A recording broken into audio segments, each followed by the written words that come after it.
அந்த ஊர்லயே மின்னி அவளோட வீட்லயே ஒரு ரூம்ல சின்ன பியூட்டி பார்லர் ஒன்று நடத்திக்கிட்டு இருந்தா. அதுல கிடைக்கிற வருமானத்தை வச்சு அவளோட பொண்ணான சின்னுவ படிக்க வச்சுக்கிட்டு குடும்பத்தையும் பார்த்துக்கிட்டா. அவளோட பார்லருக்கு அந்த ஊர்ல இருக்கிறவங்க எல்லாம் கஸ்டமர்ஸா வந்துகிட்டு இருந்தாங்க. சின்னுக்கு பறிச்சு முடிஞ்சு விடுமுறை நாட்கள்ல தன்னோட அம்மாவோட பார்லர்லயே இருந்து மின்னி பண்ற வேலையெல்லாம் பார்த்துக்கிட்டு இருந்தா. அப்புறம் அங்க இருக்கிற பொருட்களை எல்லாம் எடுத்து தனக்கு தானே மேக்கப் போட்டுக்கிட்டு இருந்தா. அது கல்யாண சீசன்ங்கிறதுனால நிறைய கஸ்டமர்ஸ் மின்னி கிட்ட மேக்கப் போடுறதுக்காக வந்தாங்க. மின்னியால கஸ்டமர்ஸையும் கவனிச்சுக்கிட்டு சின்னுவையும் சமாளிக்க முடியல. சின்னு அங்க இருக்கிற எல்லா பொருட்களையும் எடுத்து கலைச்சு போட்டுக்கிட்டு இருந்தா. சின்னு உன்கிட்ட 1000 தடவை சொல்லியாச்சு கடையில இருக்கிற எந்த பொருளையும் தொடக்கூடாதுன்னு. ஏம்மா என்னாச்சு? இப்போ பாரு இங்க வச்சிருந்த பிரஷ காணும். ஆனா அம்மா ப்ரஷ் எல்லாம் நான் எடுக்கவே இல்ல. எனக்கு தெரியும், நீ விளையாடிக்கிட்டு இருக்கும்போது எங்கேயாச்சும் போட்டுருவ, அப்புறம் அதை பத்தியே மறந்துடுவ. சரி நீங்க கவலைப்படாதீங்கம்மா, ப்ரஷ்ஷை நான் தேடி தரேன். அதெல்லாம் ஒன்றும் தேவையில்லை, நான் பாத்துக்கிறேன். நீ வெளியில போய் கொஞ்ச நேரம் உன் ஃப்ரெண்ட்ஸ் கூட விளையாடு. அப்புறம் சின்ன குருவி சோகமா அங்கிருந்து போயிட்டா. அப்புறம் மின்னியோட பார்லருக்கு நிறைய கஸ்டமர்ஸ் வந்தாங்க. மின்னியோட மேக்கப்ல அவங்களுக்கு ரொம்ப பிடிச்சிருந்துச்சு. அட மின்னி, நிஜமாவே உன்னோட கையில ஏதோ மேஜிக் இருக்கு. மேக்கப் ரொம்ப நல்லா இருக்கு. இதை கேட்டதும் மின்னிக்கும் சின்னுக்கும் ரொம்ப சந்தோஷமா இருந்துச்சு. உடனே சின்னுவும் தன்னோட அம்மாவை போலவே ஒரு நல்ல பியூட்டிஷியன் ஆகணும்னு நினைச்சா. ஒரு நாள் சின்னு அவளோட ஃப்ரெண்ட்ஸோட பேசிக்கிட்டு இருக்கும்போது, எனக்கு பெரியவளானதும் பெரிய டாக்டர் ஆகணும்னு ஆசை. எனக்கு பெரிய ஹீரோயின் ஆகணும். சின்னு நீ சொல்லு, உனக்கு என்னவாகணும்? நான் எங்க அம்மா மாதிரி ஒரு பியூட்டி பார்லருக்கு ஓனர் ஆகணும். இதை கேட்டதும் சின்னுவோட ஃப்ரெண்ட்ஸ் எல்லாம் சிரிச்சாங்க. எதுக்கு இப்போ சிரிக்கிறீங்க? டாக்டர்ஸ் ஆக்ட்ரஸ்யா மேக்கப் போட மாட்டாங்களா என்ன? உங்களுக்கு தெரியுமா எங்க அம்மா எவ்வளோ நல்லா மேக்கப் போடுவாங்கன்னு? நானும் எங்க அம்மா மாதிரி ஒரு பெரிய பியூட்டி பார்லருக்கு ஓனர் ஆவேன். அப்புறம் நிறைய காசு சம்பாதிப்பேன்.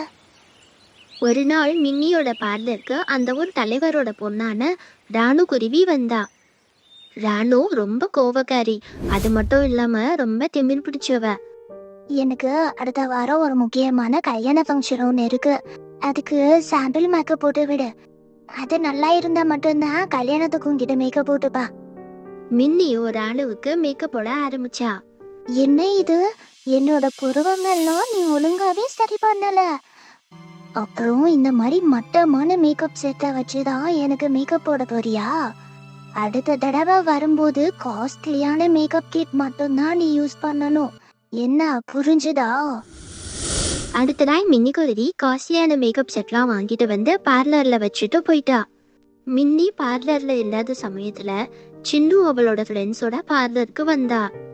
அப்புறம் அங்கிருந்த பொருட்கள் எல்லாம் எடுத்து விளையாட ஆரம்பிச்சாங்க. அப்போ ஷீலுவோட கண்ணுல மின்னியோட புதுசா வாங்கிட்டு வந்த மேக்கப் கிட் பட்டுச்சு.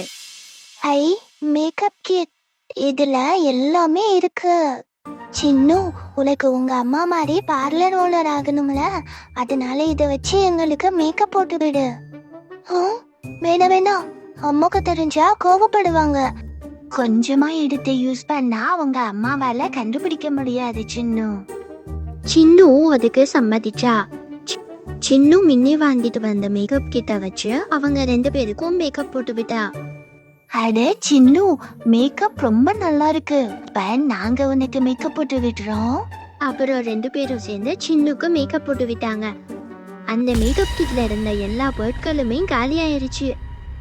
மின்னி பார்லருக்கு வரும்போது அங்கிருந்த எல்லா பொருட்களுமே தீர்ந்து போனதை பார்த்தா. அப்புறம் சின்ன குருவி முகத்துல இருந்த மேக்கப்பை பார்த்ததும் அவளுக்கு எல்லாமே புரிஞ்சிருச்சு. என்ன மன்னிச்சிருங்கம்மா, நாங்க விளையாடும் போது அந்த கிட்ல இருந்ததெல்லாம் காலி பண்ணிட்டோம்.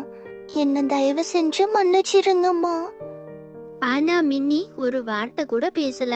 அவ ரொம்ப கோபத்துல இருந்தா. கொஞ்ச நேரத்துல அங்க ராணு வந்தா. நான் மின்னி, ஏற்கனவே ஃபங்க்ஷனுக்கு ரொம்ப லேட் ஆச்சு. எனக்கு வந்து சீக்கிரமா மேக்கப் போட்டு விடுவா. அது வந்து ராணு, நீ கேட்ட மாதிரி காஸ்ட்லியான மேக்கப் கிட் எல்லாம் வாங்கி வச்சிருந்த, ஆனா அதெல்லாம் தீர்ந்து போச்சு. என்ன சொல்ற நீ? நீ பார்லர் நடத்துறியா இல்ல ஏதாச்சும் காய்கறி கடை நடத்துறியா? மேக்கப் ஐட்டம்னா அதுக்குள்ள தீர்ந்து போச்சுன்னு சொல்ற? நான் இப்படியே எப்படி ஃபங்க்ஷனுக்கு போறது? நீ என்ன ரொம்ப கோவப்படுத்திட்ட. இனிமே இந்த ஊர்ல நீ எப்படி பார்லர் நடக்குதுன்னு நானும் பாக்குறேன். ராணு மின்னிய திட்டினதை பார்த்து சின்ன குருவியும் தன்னோட தப்ப உணர்ந்தா. சின்னு பேச வர்றதுக்குள்ள மின்னி அங்கிருந்து போயிட்டா. அதுக்கப்புறம் 2 நாள் மின்னி சின்னு கிட்ட பேசவே இல்ல. அடுத்த நாள் சின்னு அழுதுகிட்டே மின்னி கிட்ட வந்து சொன்னா, அம்மா, ஏதாச்சும் பேசுங்கம்மா. சத்தியமா சொல்றேன், இனிமே எந்த மேக்கப் கிட்டையும் தொடமாட்டேன். அனுமதி இல்லாம மத்தவங்க பொருட்களை தொடக்கூடாதுன்னு புரிஞ்சுக்கிட்டேம்மா. தயவு செஞ்சு என்ன மன்னிச்சிருந்தம்மா. இதை கேட்டதும் மின்னிக்கு சின்னு மேல இருந்த கோவம்லாம் போயிருச்சு. சின்னு தன்னோட தப்ப உணர்ந்ததை நினைச்சு மின்னி குருவி சந்தோஷப்பட்டா.